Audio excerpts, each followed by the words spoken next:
Ladies and gentlemen, thank you for standing by. Welcome to the Marketing Postsecondary Style webcast.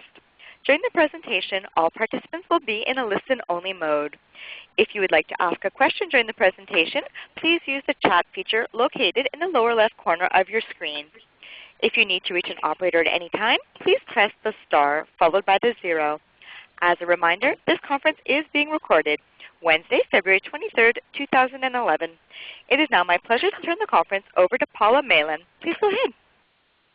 Thank you, and I'd like to welcome everyone to today's webcast. Before we get started, there are a few announcements I'd like to make. The first is that this webcast is being recorded, and the full presentation will be available after this session about a week's time at SIIA.net. And a reminder that you can submit questions at any time or comments at that chat feature at the bottom left corner. SIIA also has some upcoming events I want to make sure you're aware of. EdTech Government Forum is coming up this April. It's a members-only event, and it's a great opportunity to hear about grants, funding, and all things Washington policy. And our next event is coming up in May. It's in San Francisco. It's the EdTech Industry Summit, and it's available to both members and non-members. So you can find out more about those on our website as well. There are two publications I wanted to highlight too. The first is the Expert's Guide to the Post-Secondary Market. Actually, all the speakers on today's webcast are contributors to that guide, and you can download a sampler at bit.ly number there. It's SIIA Guide Sampler. I'll enter that note in the chat window. You can copy it down if you don't see it. And the second publication is on mobile education tech trends. It's a white paper that is available free to non-members, and you're welcome to download that as well. Also want to highlight the last of our webcasts in this webcast series, March 23rd, Things You Need to Know About the Post-Secondary Market. You can register directly at that bit.ly account, SIIA Things PS. You can also see the webcasts that have been archived, number 1 and 2 from this series, Accessibility by Design, as well as When E-Learning Goes Mobile.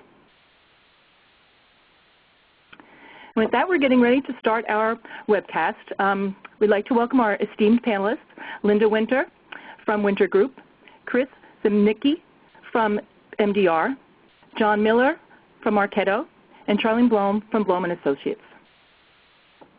And with that, I will introduce our moderator, Linda Winter. Linda is the founder and president of the Winter Group, a Denver-based marketing communications and research firm. Established in 1978, Winter Group serves companies and organizations marketing to the K-12, higher ed, and library sectors. Winter Group's portfolio includes works from the Wall Street Journal, Adobe Systems, ABC Clio, Blackboard, and other education organizations.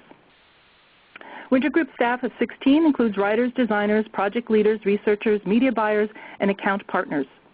The firm's services encompasses a broad range of research, marketing communications, branding, and design. Linda received her undergraduate degree from Northwestern University and her graduate degree from the University of Denver. She's a frequent speaker and panelist at national education market conferences. For additional information, you can visit wintergroup.net. With that, Linda, I'll turn it over to you. Thanks so much, Paula, and good afternoon to everyone on the line. We're so pleased to have this opportunity to focus on higher ed marketing, which is exciting, and we have terrific panelists for you today. I thought it might be helpful to begin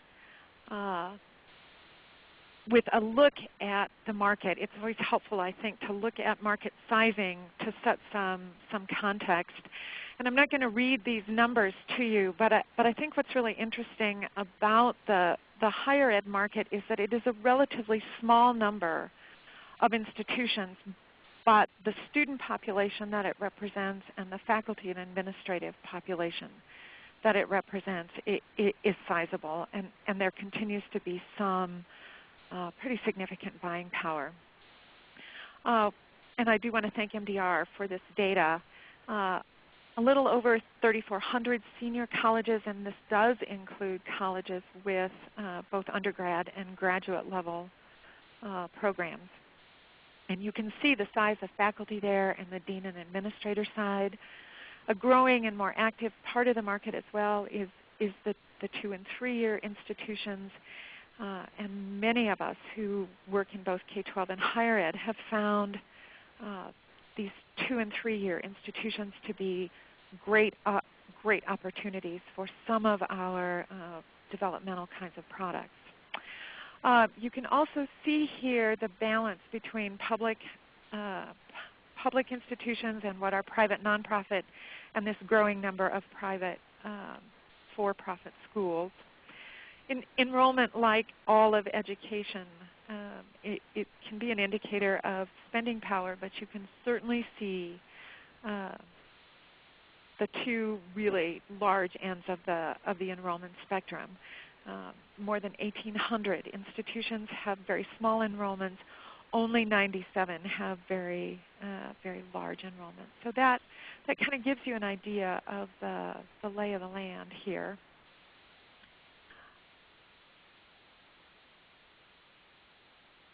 I do think it's very helpful to look at finding buyers and influencers in the market. When we're looking strictly for technology purchasing folks, it's not a large number. But what that does say, and I think Chris will speak to this again, is that it's possible and indeed recommended. You can talk to these people more often, more affordably. We have found at Winter Group bookstore managers to be a pretty fertile market for some of the products and services we represent. Subject area specialists, library advocates, these are great sources of influence for a lot of content-related products. So we really work with our clients to find those folks within the higher ed space. Department chairs also are great sources of buying power, direct buying power, and great influence. Specific faculty personnel within higher ed really cannot be underestimated.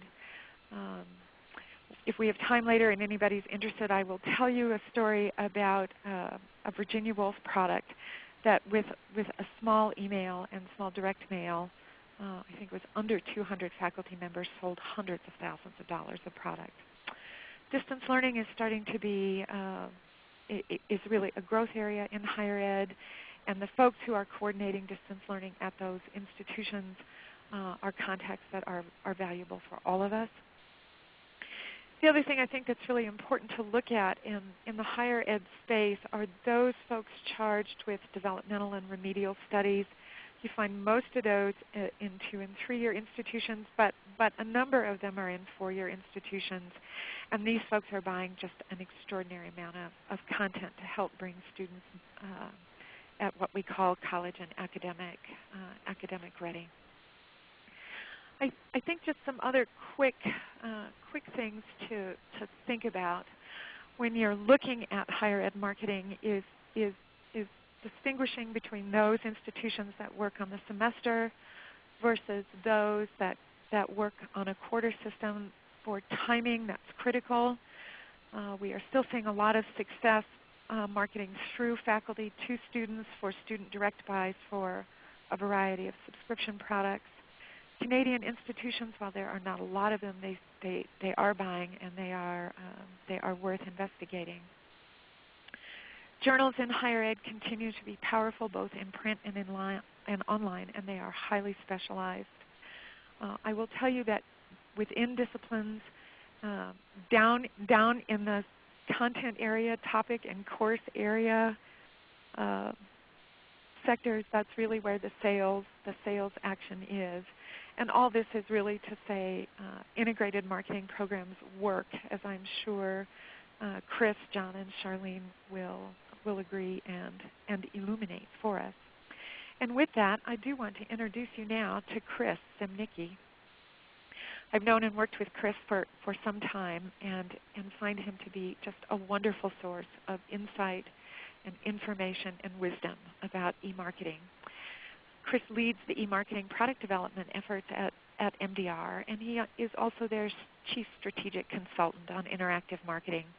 He's a great resource for MDR customers, and I just can't recommend his help enough. Chris leads MDR's eMarketing research and best practice research and efforts.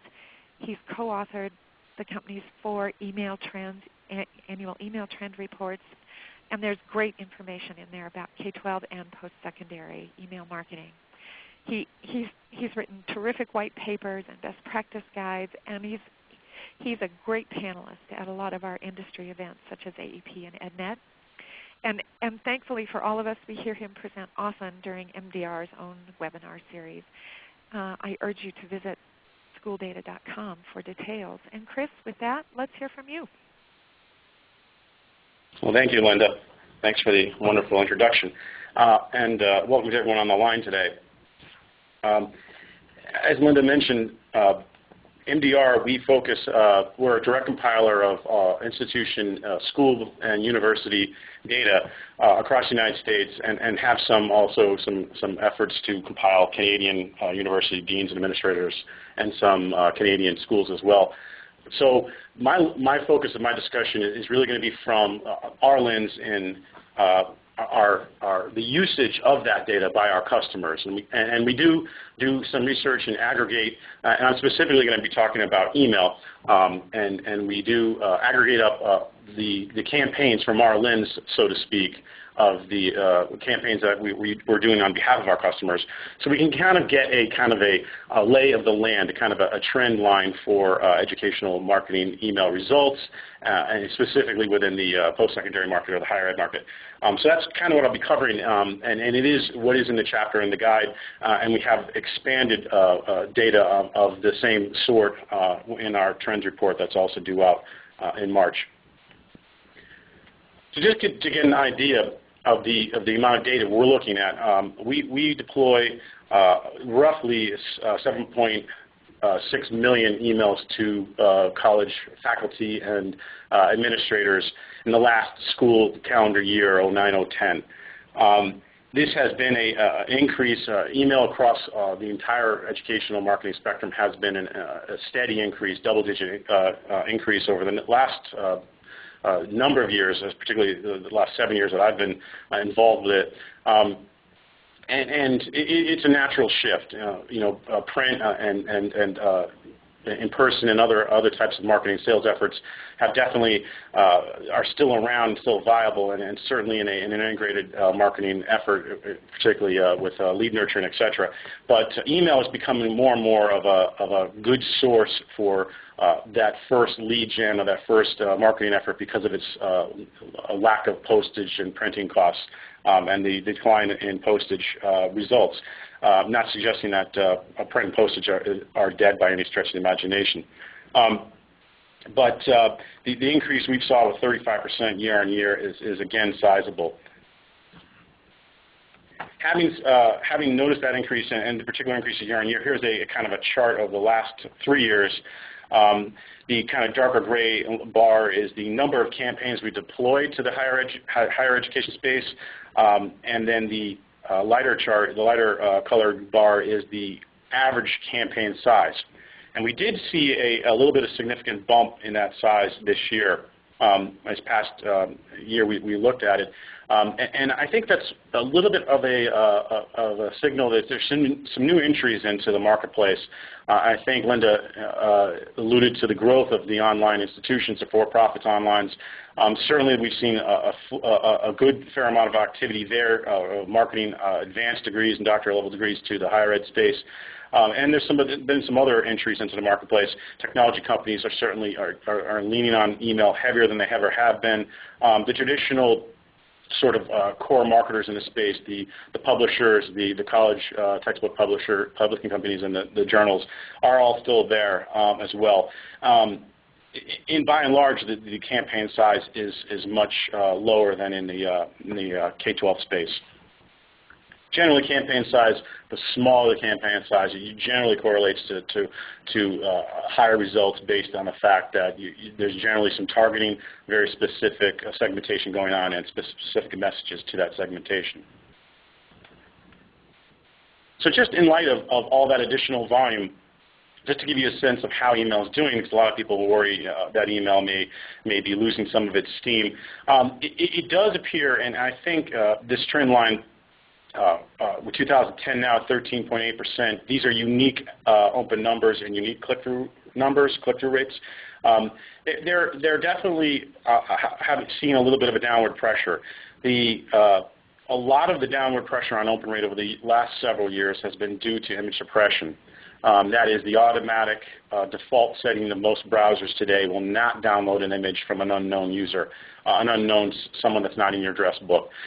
So unless someone takes an additional action, they don't actually register and open with email tracking.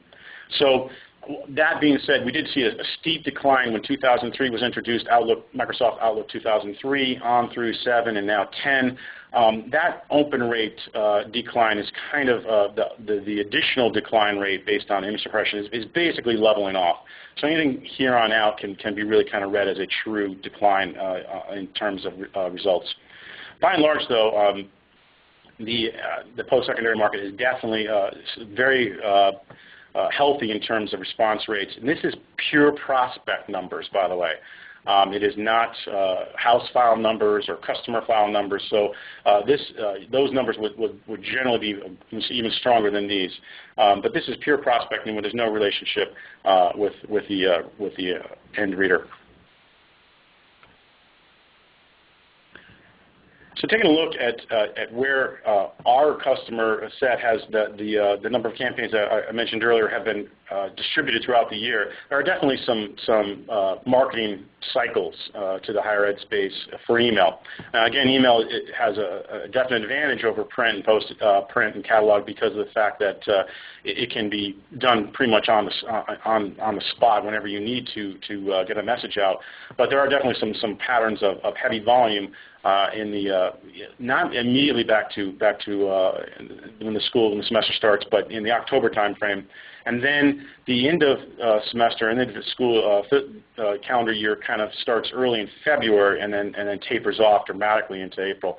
Not surprisingly, when we look at the response rates during that same time period, the October month, while not horrible by any stretch of imagination, is underperforming compared to November and December, which were lighter in volume months, and the same holds true for February, which was significantly lower and close to the bottom in open rates in terms of overall performance compared to maybe March and April, which were the volumes were lighter.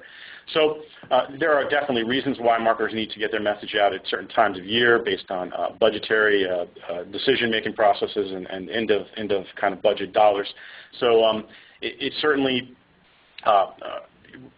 general rule of thumb that if the inbox is more crowded, the attention span and the particular response rates of those messages can be depressed based on the amount of sheer amount of volume. So, kind of keep that in the back of your mind to maybe think about kind of off-cycle marketing efforts.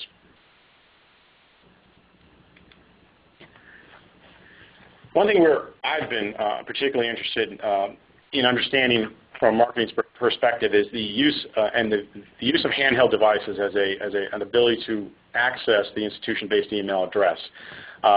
It has a number of ramifications for marketers. The first and foremost, to me, in a prospecting viewpoint, is how are people that are previewing on these devices going to be able to get your core messaging and understand if it's something they want to continue to move on with either on the device or on their desktop. So we've been looking at and asking, we've been surveying professors over the last several years and college faculty and admins, are you able to view your email, your institution-based email on a handheld mobile device such as a BlackBerry, iPhone, et cetera? And certainly the answer is yes. The numbers are trending up very steadily since 2009, up to now 35%, 2011. So it's definitely something that marketers should be thinking about. I was at the Marketing Sherpa conference, email marketing conference earlier this year, and a number of speakers were basically saying that 2011 is the year of mobile. I tend to agree looking at our numbers. What that means in terms of design, I think, really is kind of up in the air right now. People are kind of trying to sort that out. Do you include a link to a much skinnier version of a hosted web page, or do you format to only 300 pixels wide in your email messaging, et cetera? Generally, my kind of best practice right now is when you're thinking about prospecting. Again, you're just trying to establish a relationship, kind of meet and greet, get your core message across, your strongest value prop across. The things that you're going to do in terms of prospect email design, creative design, are going to hold up on a handheld. Not too overloaded with graphics, not containing any core information in graphics that are not contained in HTML text. Getting to your real strong statements in your subject line, and then your opening header, maybe some teaser at the top. All those things that are kind of core to best practices in prospect email marketing are probably going to do you in good stead on the handheld device. Because in our report, one of the things that was cited that most people, while they use the handheld device to view their mail, they're going to transact back on the desktop. They're going to preview, then go back, and if they're going to take action on a website or in the message in more detail, they're going to go back to the desktop.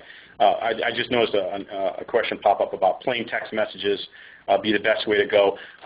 I'll answer that right now because I really don't think plain text or ASCII text is necessary. I do know a few marketers that still utilize that format to higher ed, but what I'm referring to is utilizing text, HTML-based text within an HTML document. In addition to images, the images will be blocked. But as long as you have your core value proposition in HTML text, that'll survive the day. As long as your links are both, if they're a graphical link, they're also a text version of the link, they will survive the image suppression. So that way the person will still read it and get what they need to get out of it and decide to either download the images or click through. So I definitely suggest HTML as the way to go. Next, just a quick kind of factoid, kind of people, a follow-on question is, well, what kind of devices are they viewing on it? Maybe formatting is not such a big issue. When we surveyed, certainly iPhone and Android devices were up there at the top, iPhone being almost 40%, iPad, if you add the iPhone and iPad together, you've got a pretty strong 60%. Generally well formatted on those devices. BlackBerry is 20%.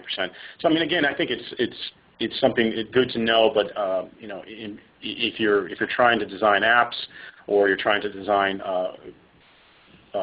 messaging to your core audience, which you know that you can do certain design things differently, then you can sort of consider the device they're going to render on. But in prospecting, again, like I mentioned, if you stick to those kind of best practices, I think you'll be fine. And lastly, my last slide, I'm going to kind of, before I hand off to John,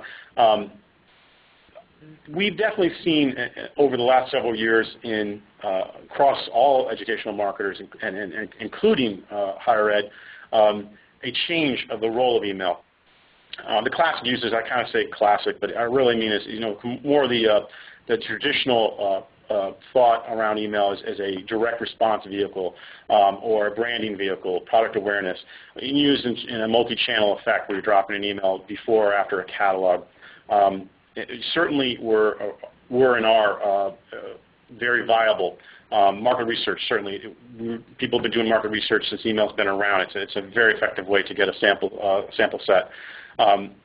But what we're seeing more now is just more of a shift of marketers' mentality around the results of email or their goals of the campaign. It may not be just a straight sell.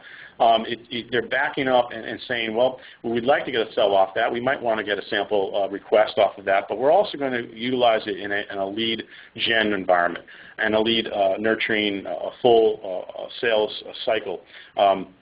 And that kind of exactly what John probably will be talking about in the next minute or two.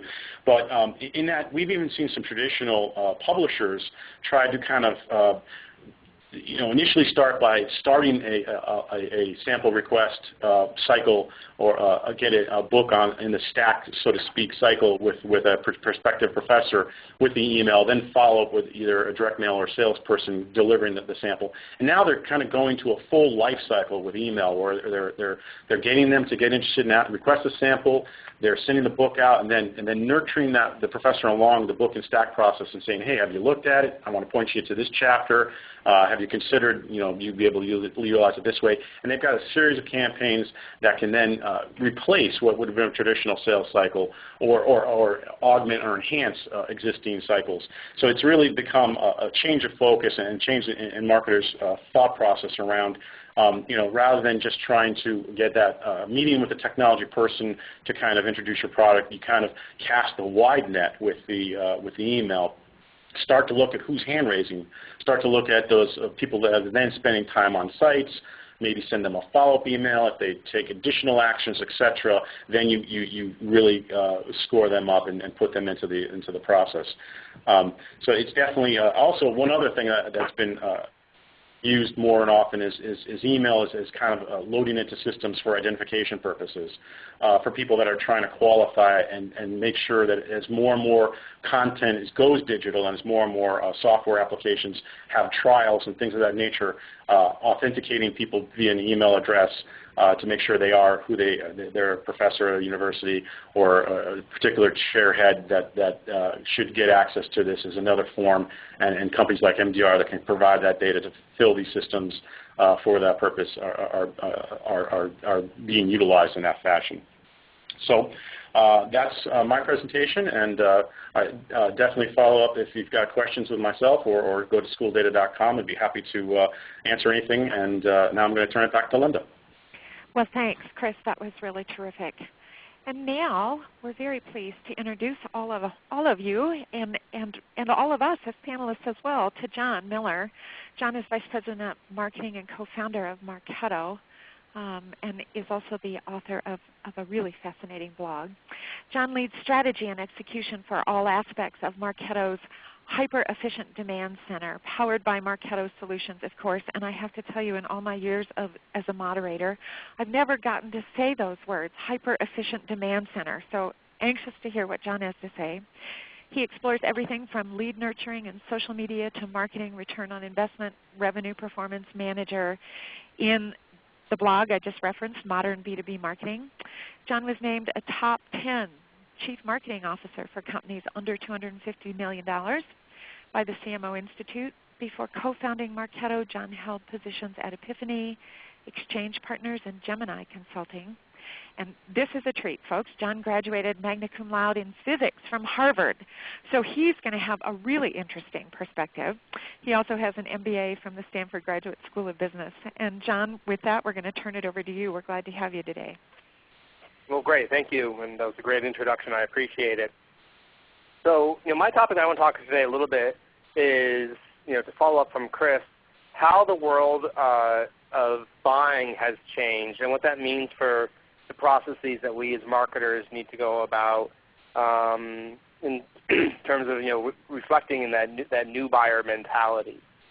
It's funny. It's here we are in 2011, and I am always struck by the fact that Google as a company is really barely only 12 years old. It's completely transformed my life. I'm sure it's transformed many of yours as well. But it wasn't that long ago that the world looked like a very different place. In 1995, if you wanted to do some research, you didn't have that much third-party information available to you. A couple magazines maybe and the occasional trade show. Most of your information you got by going sort of directly to the provider.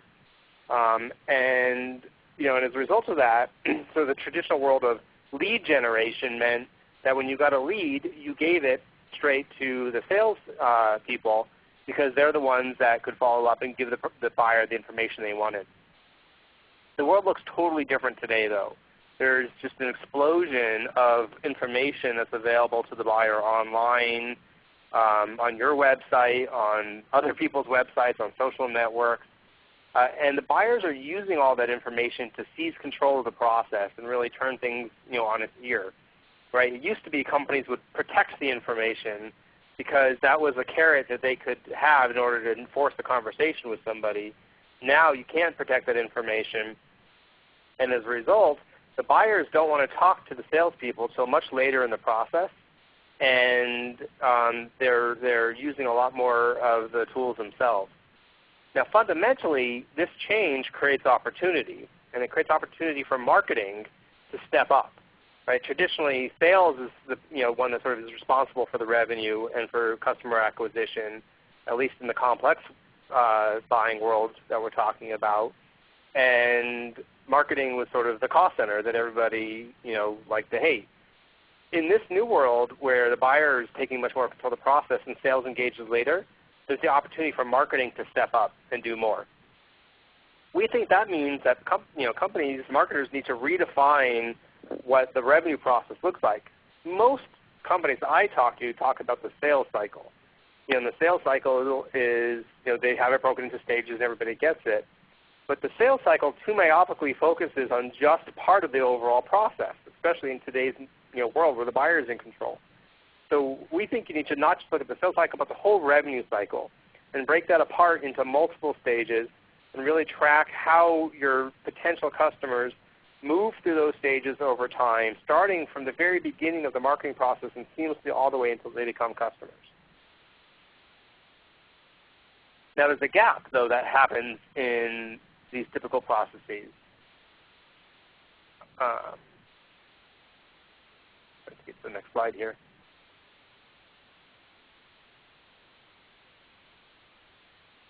Somebody could help advance me to the next slide. Oh, no, there we go. I was just having some latency.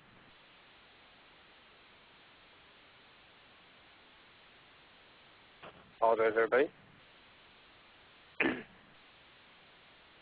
All right, so I'm going to let this catch up here.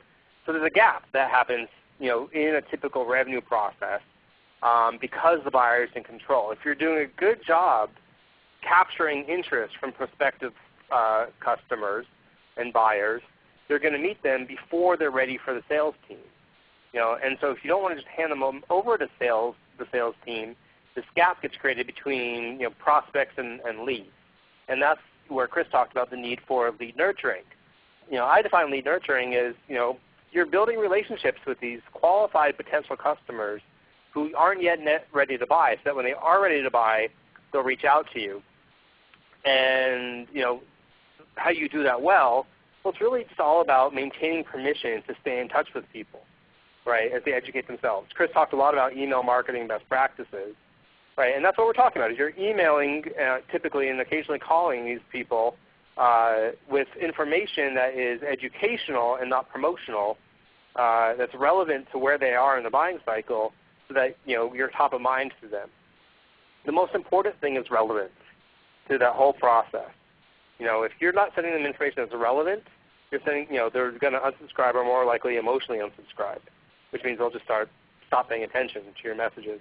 And the number one thing, in my opinion, you can do to make sure your messages are relevant are to know where that person is in the buying cycle and match your content accordingly. Don't send promotional information to early stage prospects because that's not what they want at that point in their process.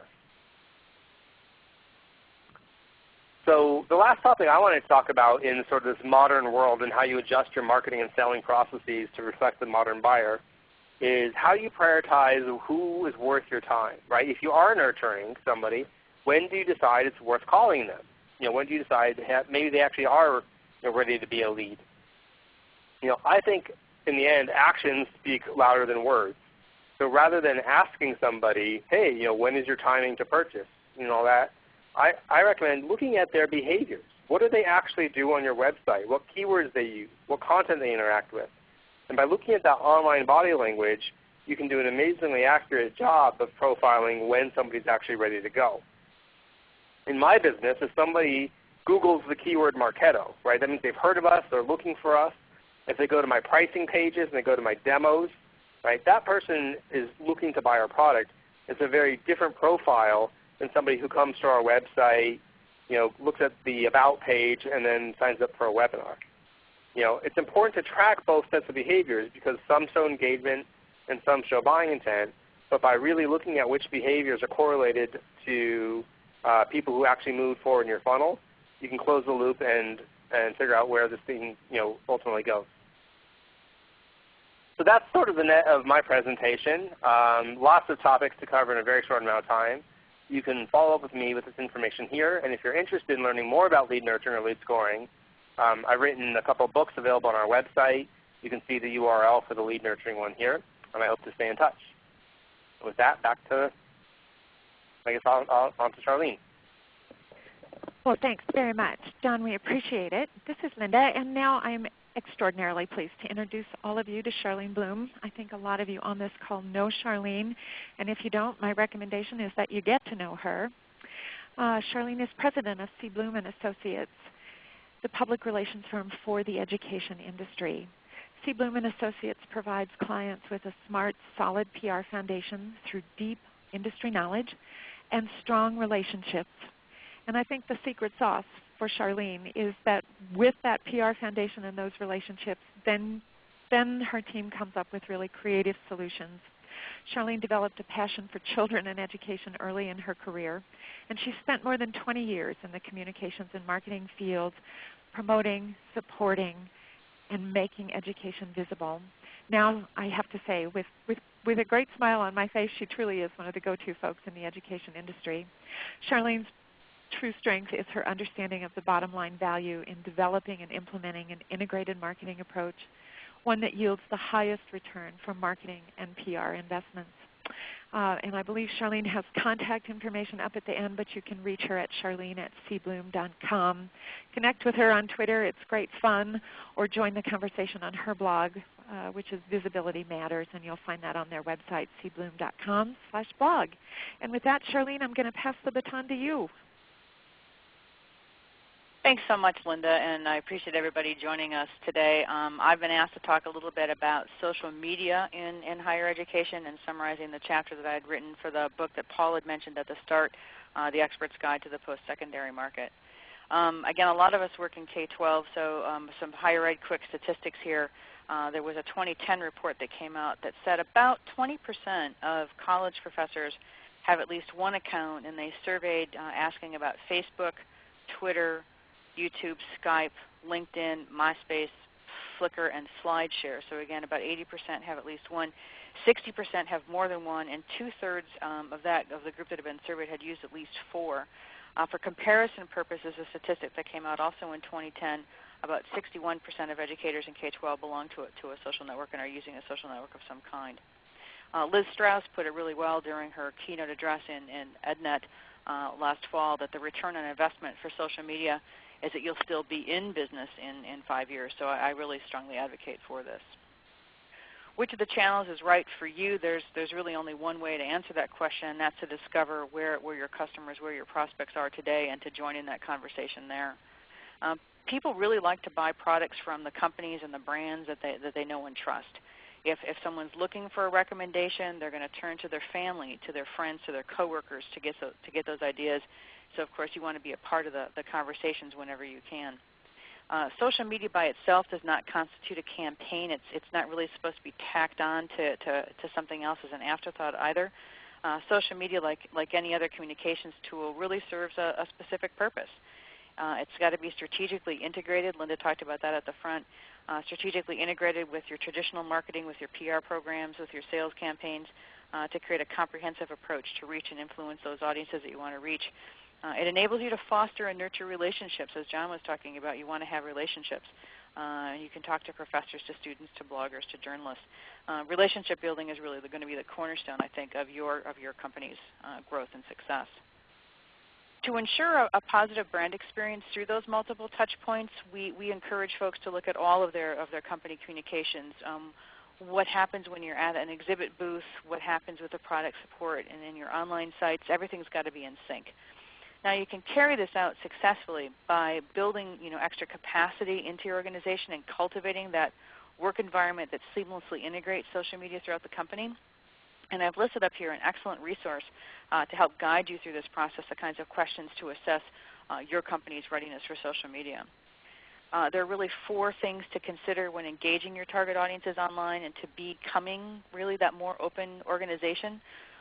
The first is with the people. You want to listen and respond online, and that's going to require solid communication skills and in-depth knowledge of your organization. So you want to assign that responsibility for managing and conducting your social media efforts to people who have expertise, who have that authority, not to interns, of course, and untrained students. On the power front, the social media conversations really move rapidly, so you want to be empowering your employees to engage with the target audiences online, to give them the responsibility and authority to act. There may not be the time to send your response through the normal extensive communications channel process that you might have in your building on the external corporate communication side. You're going to have to respond pretty quickly. On the process front, you want to define everything. You want to have clear employee roles, responsibilities, how they're going to be doing the online engagement, how they're going to be using social media. You want to set up an effective communications process really on who responds to what and when and how, of course. You want to have satisfied publics, of course. And on the policy front, you want to align your company's policies so that employees can, again, seize those online opportunities to give folks the latitude to respond really, and also the permission to do what's necessary and appropriate to ensure that you've got satisfied customers and a solid company reputation. I've listed on the slides here several questions, and again, the slides are going to be posted up on the SIIA site about a week out, as I understand it. Here's some starting points for determining meaningful and quantifiable objectives for your social media efforts. The strategies that you want to deploy to accomplish them likely will start to develop as you answer these questions. But before setting up your framework and goals, I encourage people to define what success looks like. We ask that question a lot when we talk to clients. What is it that when we're done with the campaign, how do we know that we've succeeded? And it's good to get that question on the table as you go.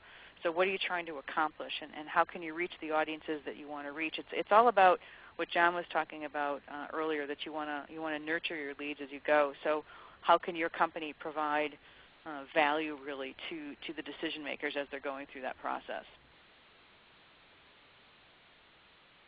Online communities exist for specialized groups, as we all know. There's groups for English teachers and professors. There's groups for engineering researchers. There's groups for scientists, and Lord love them. I'm not really sure I understand what they're talking about. There's groups that cover really broad interests. Twitter hashtags are among my favorites because they're a really great community-driven convention for adding context, for enabling users to easily spread that information. Professors, graduate students, undergraduate students, many folks maintain their own blogs to share their thoughts and opinions, and that's a great and easy way to begin the process of engaging with your audiences. To successfully engage the audiences, you want to become a trusted member of that community, and I encourage you then to create really remarkable content. You want to be relevant. You want to share meaningful information and create content around which people want to collaborate, to communicate, to share. Your content can be wide-ranging. It can be expert opinion pieces. It can be customer success stories, something that's newsworthy, and you want to have it be out there in a couple of different multimedia formats. A newsletter and a news release really aren't enough anymore in today's social world. The content evaluation questions are really an integral part, again, of your social media strategy, and I've listed quite a few questions here that we like to walk through with clients. For example, is the information that you want to share newsworthy? Is it meaningful? Are people going to want to talk about this information? Have you added a call to action so that you can ignite conversation? How are people going to reach out to you and benefit from this? How are you going to make sure that they have the information they need so that they can forward it on to the rest of the folks in their networks? I have to add share this functionality because, of course, that fosters the conversation. And we always encourage folks to think about who's going to do the writing, who's going to create this content. Is it going to be done by internal staff?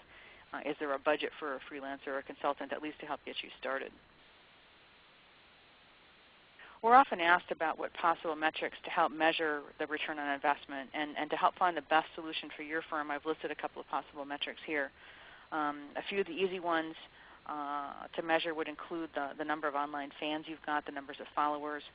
It's also pretty easy really to count the number of visitors, and if you're incorporating search engine optimization into your social media plan, which of course is highly recommended, you can count the number of click-throughs on social media links, and Google Analytics is actually pretty easy to follow in that way. You can count the tone, the sentiment of comments. We can follow what's called the share of voice, and that's the number of times that your firm versus, for example, one of your competitors is mentioned. And then knowing who is referring to your company, who's referring to you the most, I should say, can really help you identify those evangelist customers or your possible sales targets, and again, push people up that funnel that John was showing us earlier. We recommend a blend of the free and paid tools as your skills in measuring social media results really improve. Google Alerts and Social Mention are two that we use here quite a bit. They're free search tools. Paid subscription tools that we've worked with, Radian6 and Jive, provide a more comprehensive monitoring and reporting. It can help you analyze your results and help you refine your strategies with a little bit more advanced technique. This great image that's on this slide comes from a forthcoming book. It's titled Social Media Analytics, Effective Tools for Building, Interpreting, and Using Metrics. It's going to be published in August this year by McGraw-Hill, and when we turn it back to Linda, I'll go ahead and put the link into that on the chat window so you guys can all follow that. I just wanted to say thank you very much for everybody for joining in today. We're buried here with snow, and so I apologize for the early spring gardening theme for the image sets, but I hope that you all enjoyed those. Thank you so much for your time. Charlene, thanks. That was just terrific. And as you might imagine, we do have some questions coming in. And Chris, several of these have come in for you, and I'm wondering if you can just take a second and talk a little bit about drip marketing and how you define drip marketing and how it relates to email marketing. Would you mind? Sure, not a problem. Drip marketing or life cycle campaigns, there's different marketing terminology that I hear used, but the idea is that you're not looking at kind of a one-off. Most marketers do this now anyway. They think in terms of the marketing plans or budgets for an entire year based on whatever metric they need to meet, if it's driving leads, if it's driving sales, or what have you. In terms of in email, what can look like is that you set out on a number of campaigns, realizing that you're probably going to have to hit them on a number. It's a frequency play. You're going to have to kind of introduce yourself, then kind of introduce the products, and then maybe offer some valuable content to help them make their decision. So you plan out a series of messages that you're going to follow in sequence, and if they happen to respond to those messages, then you can take them down a different course. You can actually send them another email with a different type of talk track based on the fact that they've been impressioned, they've read at least enough to register and open or click through to your site. Perhaps they've downloaded a paper.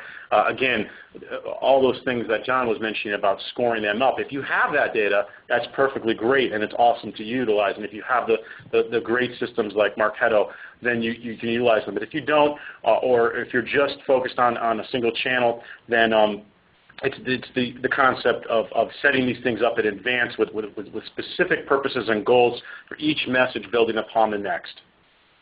I think that was a great response.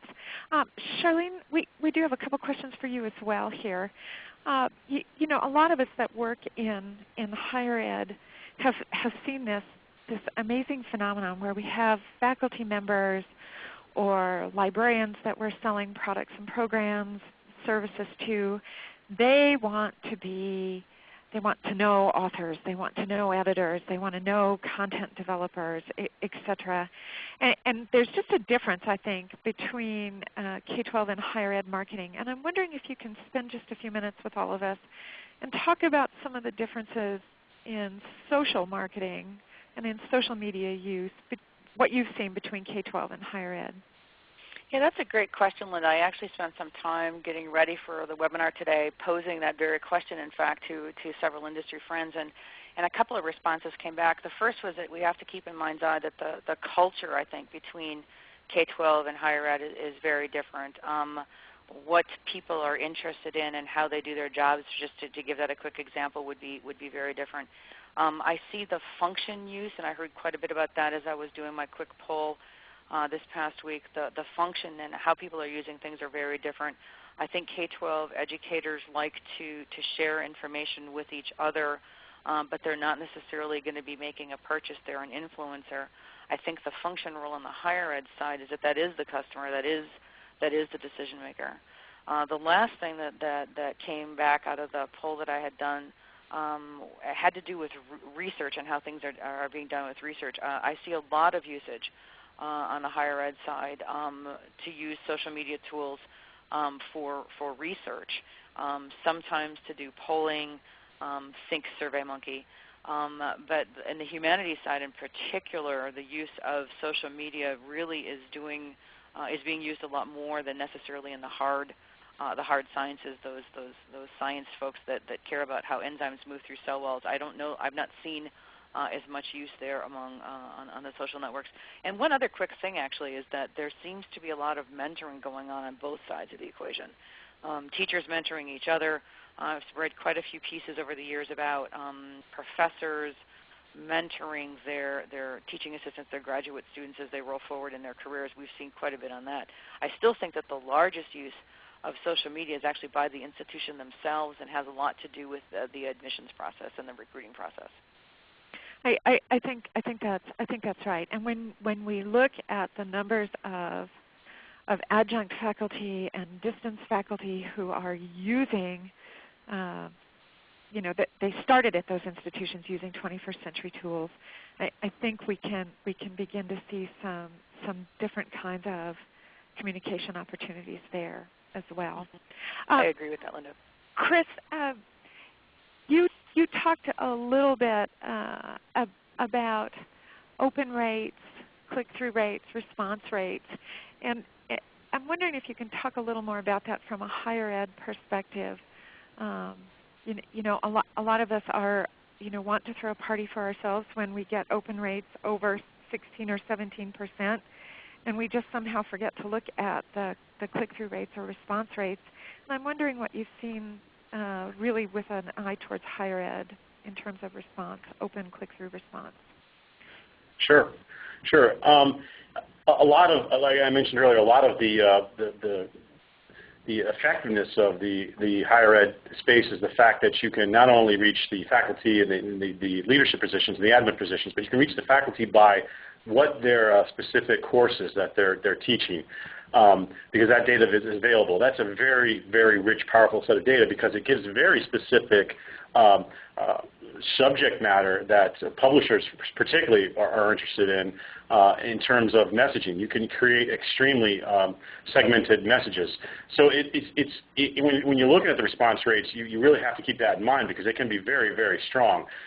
You really can't compare a textbook publisher's rates with kind of a more broad-based lead gen kind of play to an administrator or leadership position because you just cannot speak to them on the same level that a textbook publisher can to a professor teaching that course. Given that, you can see some extremely strong open rates. They're small universes that you can carve down to. And when you're getting into more of the leadership positions where the message is got a broader appeal and may be forwarded to, like if you're going to deans or leadership titles, and they're then forwarding it down, you'll see this larger percentage of gross opens or total opens as opposed to unique. If the delta is big, that means that the message has been shared around. So predominantly the method of sharing, as much as I'd like it to be social media, right now it's still very high percentage of forwarding, just clicking the forward button on the browser. So you'll see a lot of forwarding going on, and that's where you'll see more gross opens or total opens than uniques. In terms of the clicks, generally college messages are less in terms of the amount of product being offered or the amount of links or choices. They're usually more straightforward, honed in on a specific topic, maybe a couple titles for textbook adoption, maybe a software system or things of that nature. So there's definitely usually less links. But again, conversion rate, if you're focused on conversion, you really want to look at your clicks, your unique clicks per user to see how many are actually transacting through to the site. Another phenomenon about higher ed email is that it can generally be more wordy. It's usually more academic and more content is in the email, where K-12, it tends to be more quick, sound bite, get them over to the site, which is an email marketing best practices for prospecting. You really want your site to sell anyway. You don't want to try to convert within the email message. It's just you want to convert them through to the site, which you can manipulate the experience and the content much more richly there. So having said that, though, that you do have the higher ed space utilizing more content within the messages and fewer links. There's a little bit larger of an attention span in higher ed, but you shouldn't ever forget the relevancy that was mentioned by John. You really have to be relevant, and you really have to present some sort of value proposition because even in the higher ed space, the first hurdles the hurdles you have to accomplish and get through are, why do I need to look at this? Why do I need to look at this right now? And what is it going to do for me in my day-to-day and my endeavors here? So conversion all the way at the very end of the funnel. That's your last metric, but certainly one of the most important, and that's all about landing page conversion and nurturing them once they've gotten to your site. That was a great answer. I think our experience with email marketing to higher ed really has taught us to be really content specific, content accurate, and efficient about what you're doing in prospecting with, particularly with faculty, not so much with technology, but with subject area faculty. Folks, please be sure if there are other questions that you have for any of these panelists, please reach out. I want to thank you all, and I'm going to turn this now back over to Paula. Paula, thanks so much for giving us all this opportunity. Thank you, Linda, and thank you, panelists. Learned a lot of good stuff at this webinar, which is about to end.